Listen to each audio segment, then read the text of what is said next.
જો ભાઈ આપણે કટરાથી આગળ આવીને પછી નાસ્તો કરીને અત્યારે નીકળ્યા છીએ અને આ છે શ્રીનગર હાઈવે. જો અહીંયા અસલ એક મંદિર આવ્યું.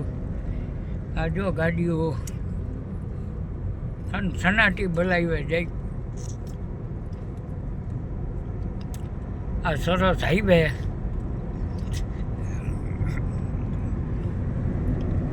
અને આ વિડીયોના વ્યૂ જુઓ તમે, બહુ મજા આવે એવું. જરાય તડકો નથી, હાઈ ક્લાસ વાતાવરણ સરસનું.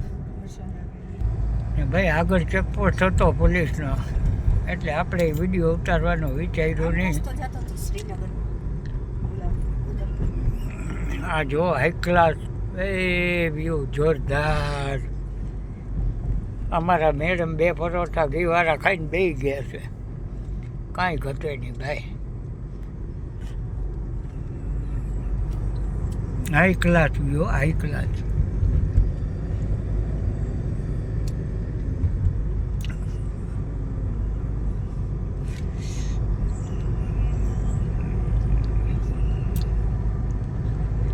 ભાઈ અત્યારે મોદીજીએ રોડે બનાવી દીધા છે કોઈ. હો ભાઈ જોરદાર રોડ છે. જોઈ લ્યો. હવે જો આપણે અહીંથી છે ને ઉધમપુર હવે 22 કિલોમીટર રહ્યું છે. હવે એક વિચારી છે કે ઉધમપુર આપણે રોકાઈ જાય. અહીંયા આજુબાજુના બધાય જે જોવાલાયક હોય એ વ્યૂ જોઈએ આપણે.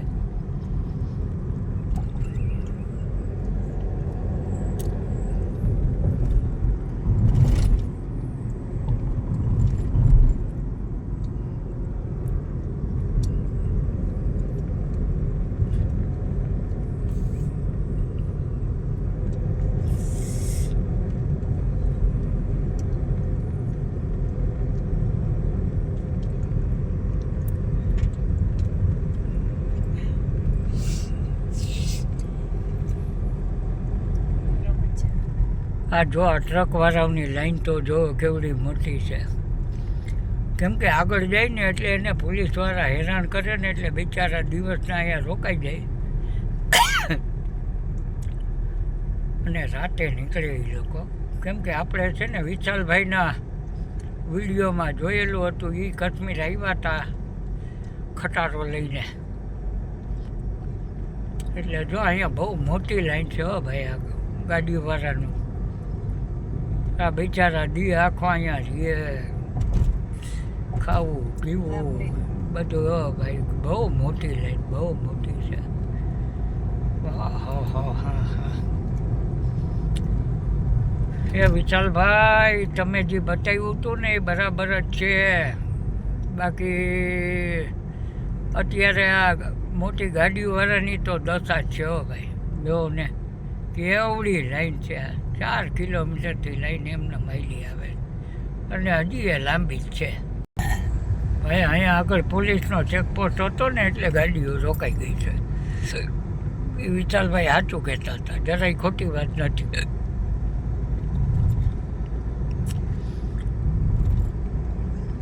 બાકી હજી આપણે ઓલો વિશાલભાઈએ બતાવ્યું હતું કે ડ્રાયફ્રૂટને કાંઈ લેવું હોય તો એ આગળ છે.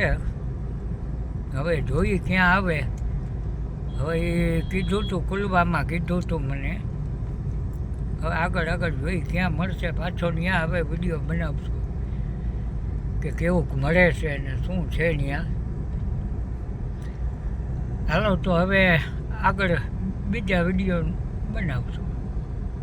અને જો મજા આવી તો લાઈક કરજો, એટલે હજી બીજા વિડીયો મળશે. ભલે આવજો.